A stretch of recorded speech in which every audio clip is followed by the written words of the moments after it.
ka waran ninkii adiga ku qabay oo caruurtiis hooyadad aad ahayd oo intaas oo san isla soo nooleedeen oo farxadda nolosha wax walba aad wada qaadateen markaad go'aan inta kala tashatid oo go'aanka kula ogolaado oo wax walba uu kula hayo kula dhaho oo uu kula dhiilgareeyo kadib haddii uu ku dhaho maya hadda waa ka baxay beeci asaga ahay maxaa dhihi jiray jooji youtube-ka iska jooji social media-ha jooji xagga ma mari kartid xagga ma istaagi kartid marka horena u raali ku ahay midaas dadka qaar waxay moodayaan inay tahay maseer iyo jecel laakiin waxaan u aqaanaa qofka noocaasa daneyste ama xaasid aniga ahaan haddii la weydiin lahaana waxaan dooran lahaa youtube-kayga iyo shaqadayda noocii doontaba ha ahaatee waayo marka horeeto qofka waa kala tashatay si waa xurmeysay soomaahan soojkaaga dhan waayo waa xurmeysay waa kala tashatay wuu kula ogolaaday wuu kula dhiirgareeyey maxaa keeni kara markii shuruudihii dhan aad buuxisay saacadihii aad buuxisay oo aragtis dhibka loo maray qof walbeeto u sahlaneyn inuu saacadda buuxiyo subscribe-ka aad buuxisay intii in ka badan aad gaarto horumarkii aad rabtay aad ka gaartay noocuu doonaba ha ahaadee aadan adigana ahayn qof xumaan kusoo gudbinaya ila aalada qof walba qofna xumaan buu kusoo gudbiya qofna wanaagsan maaha adiga aad tahay hooyo wanaag bas rabtay iyo inay xirfadeeda shaqadeeda soo gudbisay iyo fikirka eeda ee dadka la wadaagaysa walaalaheeda hadduu ku dhaho iska jooji haddadan taas aniga waxaan u aqaana qof daneysta ama mana ka joojin lahayn mana ka yeeli lahayn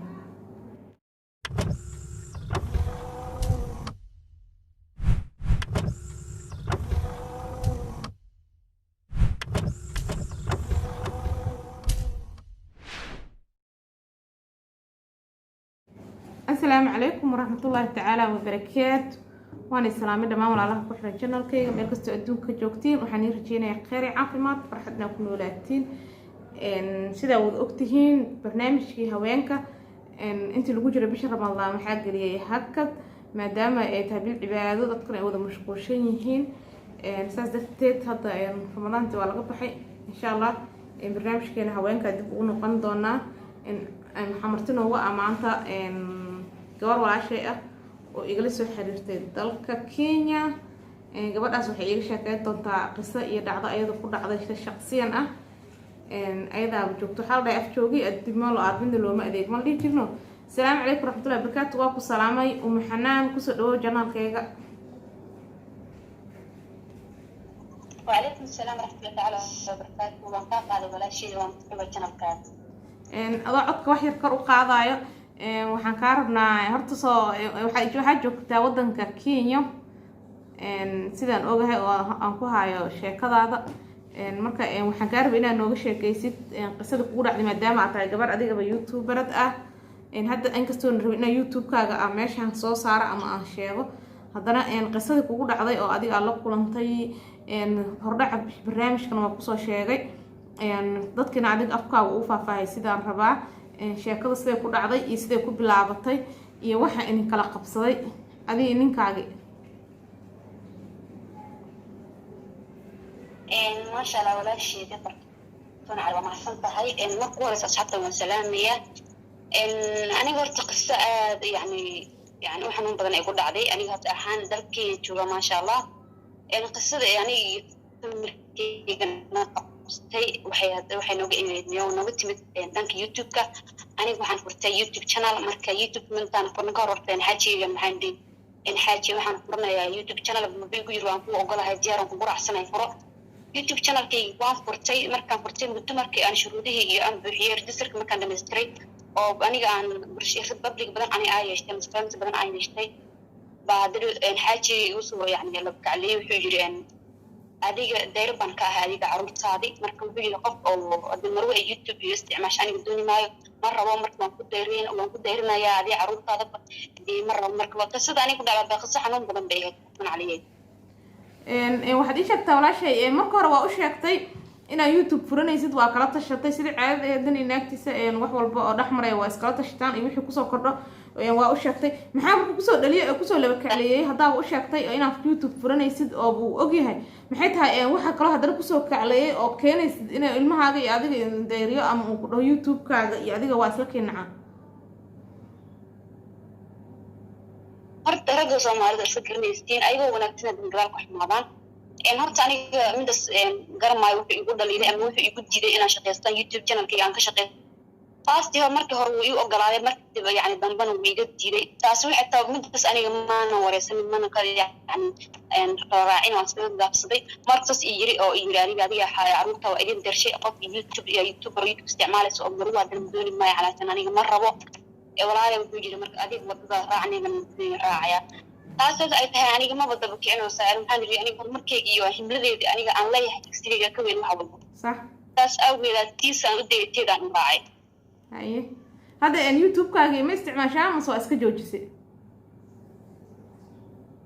maasha allah walaashii aniga youtube-kayga waana isticmaalaa maana joojinin hadalna yani maana jixin meesheedan kasii wada hawsheeda sideeda bay ku socotaa maxanaa waxaa ii sheegtaa maadaama guriga sidiisa waxaa la dhahay mogta rag qof labada qof unbuu guriga ku dhisan yahay maadaama aad tahay dad xaas oo soo qabay intaas soo saneeto oo caruurna haysto soo ma dhici karin inaad kala badbaadisaan idinka labadiina aad kala roonaatiin oo gurigiina aad badbaadsataan oo caruurtiina u turatiin asaga maxaa uga dhaadhicin weysa inuu go-aankiisa ka noqdo ay tahay waxaan youtube ama social media qofka hadduu isticmaalo wax oo sharaftiisa iyo sumcadiisa uuna wax u dhimaysa haduuna marba ku sheegaynin inaan wax u dhimeynin even haddayba dhacdo xataa oo asaga uu rabo inaad ku tijaabisid inaad dhahdo youtube-ka xataa waan dhaafiy maxaa dhihi jiray reer kaliga ma dhaqanaynaa ma saas hadalkaas ma samaysa adiga mala fikirkaas mala wadaagtay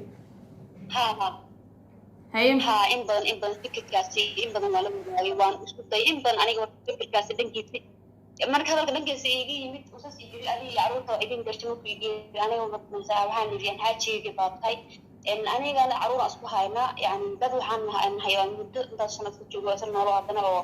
in iyo xaaskiisa marka waxaan yiri walaalo insaan kale ma iska leeyahay wuxuu yiri qof hal haday social media gasho waa sida u gashay ma joojinayso yiri marka haye ma garatay social media marka hore adaaba yiri waa ifa saxda sama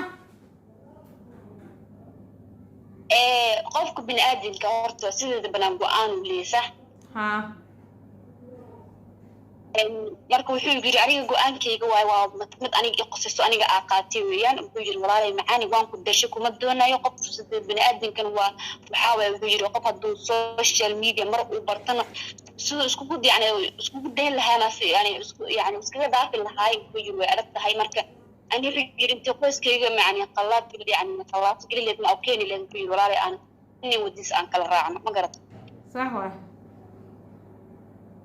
midaas marka soo qalad iyo anigana waxa markaas sax midaas soo qalad iyo marka xadgudub adiga lagu geysto maahan maadaama social media dad adiga kaa horeeyay oo kaa badan gabdho badan marwooyin ah oo la arkay asaga naftirkiisa hadduu yahay qof oo wax fahmayo ama social media wax badan kala socda ama wax badan ka og dad badan oo adiga kaa badan kaa views badan kaa maxaa dhihi jiray caansan inay social media ay ku jiraan oonan wax xumaanana aynu kusoo gudbinayn social media sidiisaba waa aalad qof walba dhan buu u isticmaalaa qof xumaan buu u isticmaalaa qofna wanaag buu u isticmaalaa qofka hadduu mar wanaag u isticmaalayo oysan wax xumaana qalbigiisa ku jirin ama uusan soo gudbinay dadkana uu la qaybsanaynin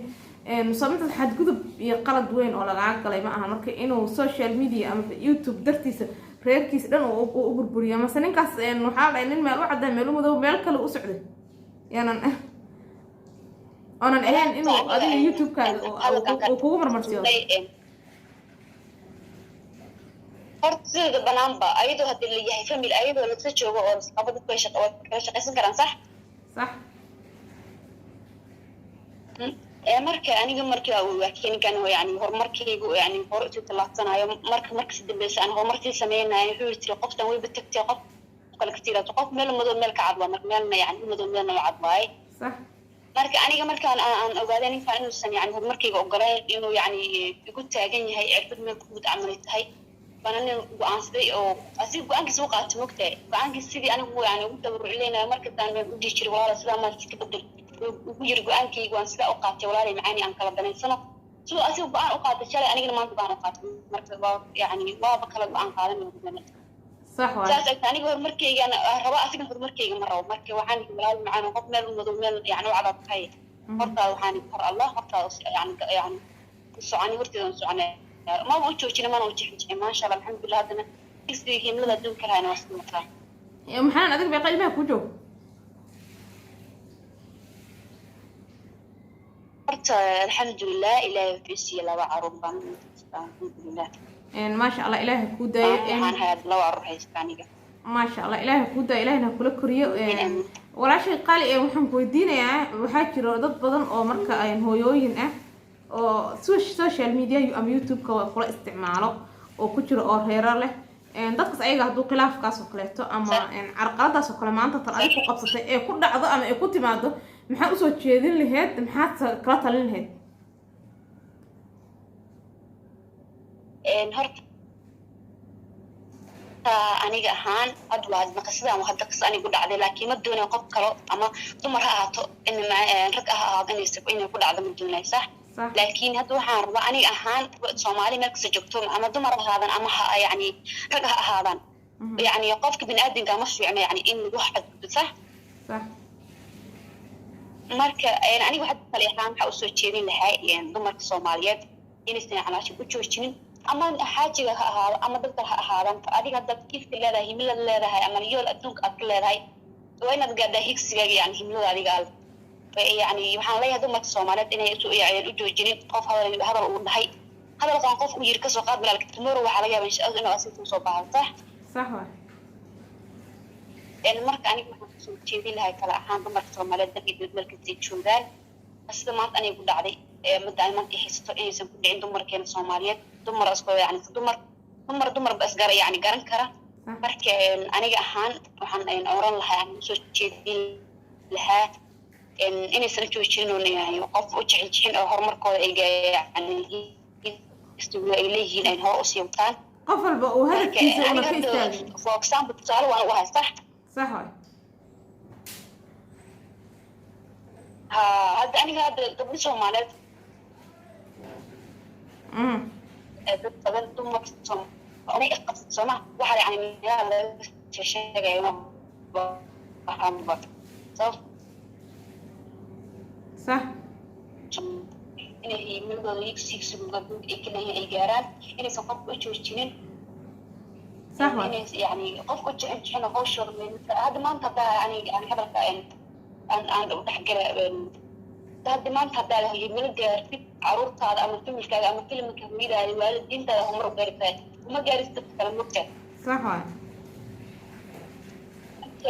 waxaan ehel aadiyaan u soo jeedin lahaa dumarka Soomaaliyeed dadka joogaan